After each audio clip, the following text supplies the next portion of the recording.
Hi, Mel here, your mammy coach. We're going to have a look at the pelvic floor in a bit more detail today. So I've got with me here my lovely pelvic floor assistant and in our pelvic floor model. So looking from the front, we've got our pubis. Twisting around to the back, we've got our spine and our coccyx at the base. So this is our shape of our pelvis. And in here, we've got our pelvic floor sitting at the base. So our pelvic floor sits like a hammock or a sling across the base of our core.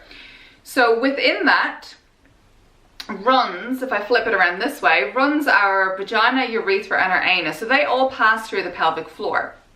And one of the main functions of the pelvic floor is to actually just keep those pelvic floor organs up in place. So give them the support that they need to stay where they should be, and acts like somewhat of a trampoline to kind of help rebound as we engage in pressurized activities such as maybe running and jumping and so forth.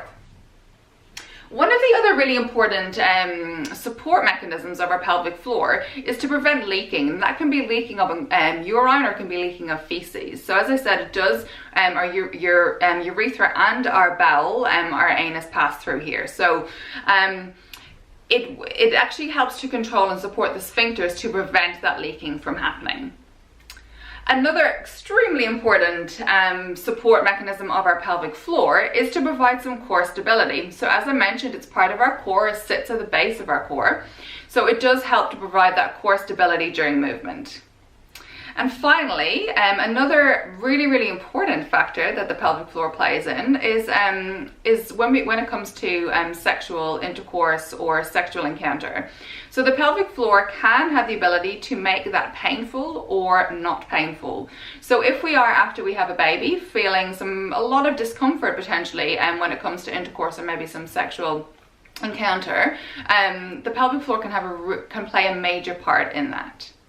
So the pelvic floor is not just there to prevent leaking, it is there to do a hell of a lot more. It's such a fantastic, amazing muscle. And as mums, it's a muscle that we have to get really familiar with. So start by finding it and becoming familiar where it sits in your body. Then the next stage then is to actually go and have a look at how you can either strengthen or release depending on what you need to do at this point in time.